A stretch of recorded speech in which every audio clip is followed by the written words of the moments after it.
ক্ষমতার মালাই খাওয়া জামাত ইসলামের উদ্দেশ্য নয়। সমাজের একটা গুণগত পরিবর্তন আনা আমাদের উদ্দেশ্য। এমন একটি দেশ, এমন একটি জগৎ আমরা আমাদের এখানে চাই, যেই দেশে জাতি, দল, ধর্ম নির্বিশেষে সমস্ত মানুষ শান্তিতে বসবাস করবে। এদেশের নাগরিক হিসেবে দেশে এবং প্রবাসে যেখানেই যাক গর্বের সাথে বলবে আমি একজন বাংলাদেশী। আলহামদুলিল্লাহ রাব্বিল আলামিন, ওয়াসসালাতু আলা রাসূলিল কারীম ওয়া আলা আলিহি ওয়া সাহবিহি ওয়া আহলি বাইতি আজমাইন, আম্মা বাদ। সম্প্রতি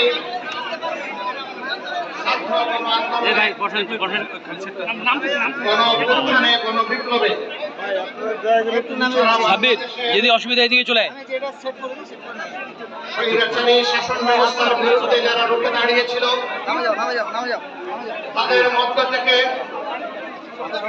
আমাদের বুকের ভর হাজারো সন্তান যাদের নির্মমভাবে খুন করা হয়েছে, মহান রবের দরবারে দোয়া করে আল্লাহ তাদেরকে শহীদ হিসেবে কবুল করুন।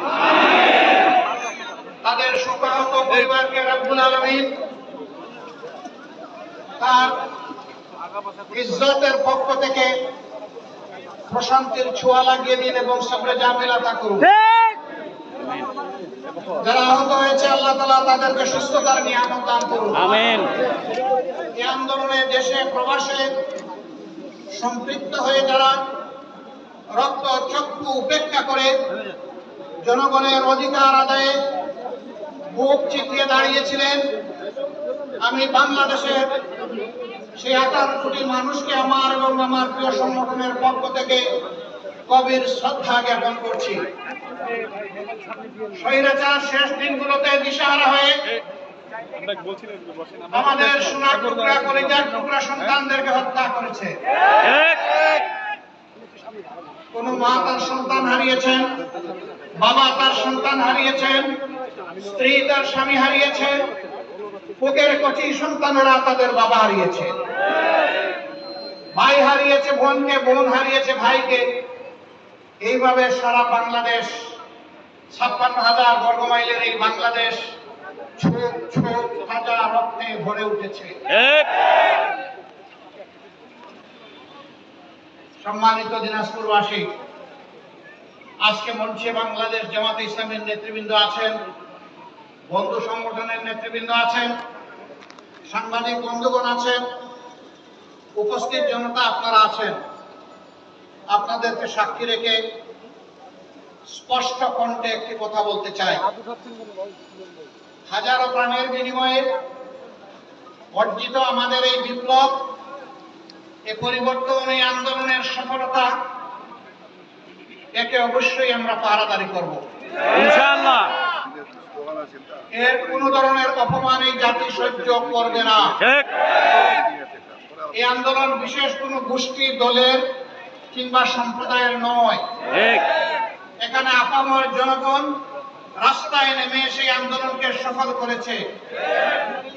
এখানে কোন নির্দিষ্ট ধর্মের লোকেরাও শুধু লড়াই করে নাই, জাতি, দল, ধর্ম নির্বিশেষে আপামর জনতার এই আন্দোলনকে কেউ যদি নিজেদের স্বার্থে ব্যবহার করতে চান, তাহলে আবারও বাংলাদেশের 18 কোটি মানুষ তার মুখে দেবে।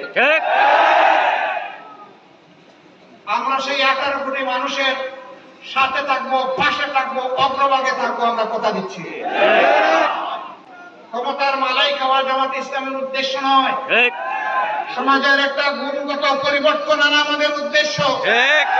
এমন একটি দেশ, এমন একটি জগৎ আমরা আমাদের এখানে চাই, যেই দেশে জাতি, দল, ধর্ম নির্বিশেষে সমস্ত মানুষ শান্তিতে বসবাস করবে। এদেশের নাগরিক হিসেবে দেশে এবং প্রবাসে যেখানেই যাক গর্বের সাথে বলবে আমি একজন বাংলাদেশী। এইখানে বিশেষ বিশেষ সময়ে কোন ধর্মীয় সম্প্রদায়ের উপাসনালয়, বাড়িঘর পাহারা দেওয়ার প্রয়োজন হবে না। কারণ এখানে জন্মগতভাবে যারাই জন্ম নিবে সকলেই বাংলাদেশের গর্বিত নাগরিক। আমার যদি বাড়িতে পাহারা না লাগে, আমার মসজিদে যদি পাহারার প্রয়োজন না হয়, তাহলে হিন্দু বন্ধুদের মন্দিরে পাহারার প্রয়োজন হবে কেন? আমরা এই ধরনের কোনো বৈষম্য চাই না। আমরা চাই আমাদের সন্তানেরা যে বৈষম্য বিরোধী আন্দোলন করে গিয়েছে, এর মাধ্যমে সকল প্রকার বৈষম্যের কবর রচনা হোক। বাংলাদেশ একটা বৈষম্যবিহীন দেশে পরিণত হোক। দুনিয়ার জাতিগুলো আমাদেরকে নিয়ে যেন গর্ব করতে পারে, এই রকম মাথা উঁচু করে দাঁড়ানোর জন্য একটা জাতি আমরা গঠন করতে চাই।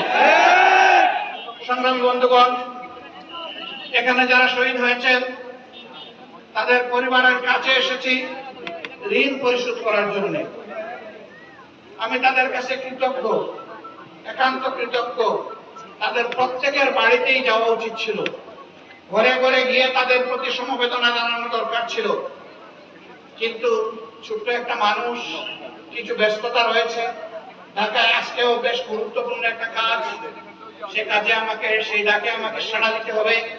এই জন্য আমি সবার বাসায় যেতে পারলাম না বলে আমি আন্তরিকভাবে দুঃখ প্রকাশ করছি। তারা যারা দয়া করে এখানে এসেছেন, এটি আমাদের প্রতি তাদের ভালোবাসার ফল। আল্লাহ তাআলা এই ভালোবাসার মর্যাদা তাদের সকলকে দান করুন। আমিন। আমরা তাদের জন্য দোয়া করি, আল্লাহ তাআলা নিজেই যেন তাদের সকলের পরিবারের একান্ত অভিভাবকের দায়িত্ব গ্রহণ করেন। তাদের সন্তান যারা আছে, তারা তাদের পরিবারের এই বীরদের মর্যাদাকে বুকে ধারণ করে আগামীতে যেন তারা গর্ব করে বলতে পারে যে আমাদেরও একজন শহীদ আছে। আমাদের আগামী প্রজন্ম যেন বলতে পারে আমাদেরও আবু সাইদ আছে, আমাদেরও রুদ্র আছে, আমাদেরও মুগ্ধ আছে, আমাদেরও রিয়া আছে, আমাদেরও কান্তা আছে, আমাদের এইরকম হাজার হাজার বীর আছে। আমরা সেই বীরদের অনুসারী। তারা যেন ইন্সপায়ার্ড হয়, অনুপ্রাণিত হয়, তারা যেন সত্য ন্যায় কল্যাণের পথে নিজেকে নিবেদিত করতে পারে। আমরা আনন্দিত, যেখানে আগে বিশ্ববিদ্যালয়গুলোতে কাড়াকাড়ি মারামারি হতো, মানুষ সেই দিকে চলাফেরা করতে গেলে আতঙ্কের মধ্যে থাকতো, এখন সেই বিশ্ববিদ্যালয়ের ছাত্রছাত্রীরা তারা এই এই বন্যার সময় নিজেরা প্রথমে যা পারে দিয়েছে, তারপরে রুমাল বিছিয়ে বলেছে আসুন আমরা সবাই মিলে বিপন্ন বন্যার্ত মানুষের কাছে যাই। তাদের প্রতি সম্মান দেখিয়ে আপামর জনগণ সেখানে চলে যাচ্ছে বিভিন্ন বিশ্ববিদ্যালয়ে, গিয়ে বলতেছে তোমরা চলো, আমরা তোমাদের সাথে আছি, আমরা তোমাদের পিছনে আছি। সেই বাপই সত্যিকারের বাপ, যে তার সন্তানের উন্নতি দেখে অন্তরে তার খুশির ঢেউ খেলে যায়। প্রত্যেকটি বাবা চায়, সত্যিকারের বাবা চায় আমি যতটুকু অগ্রসর হয়েছি আমার সন্তানটা যেন তারও উপরে উঠে। আমরা দোয়া করি যে এই গর্বিত শহীদ পরিবারের লোকেরা চিরদিন যেন তারা বীর পরিবারের পরিচয় দিতে পারেন, আর এই সমাজ যেন তাদের ঋণ পরিশোধের অনুভূতি নিয়ে তাদের প্রতি শ্রদ্ধা প্রদর্শন করতে পারে। আপনাদের সকলকে ধন্যবাদ। দোয়া করবেন আমরা যেন মিলেমিশে হাতে হাত রেখে এমন একটি দেশ, সভ্য সমাজ, শান্তির সমাজ বিনির্মাণ করতে পারি, যেটা নিয়ে আমরা আগামীতে শান্তিতেও থাকবো, গর্ববোধ করব। সকলকে ধন্যবাদ। আসসালামু আলাইকুম ওয়া রাহমাতুল্লাহ। অন্যান্য ধর্মের লোকদের প্রতি অন্তরের অন্তঃস্থল থেকে শুভেচ্ছা।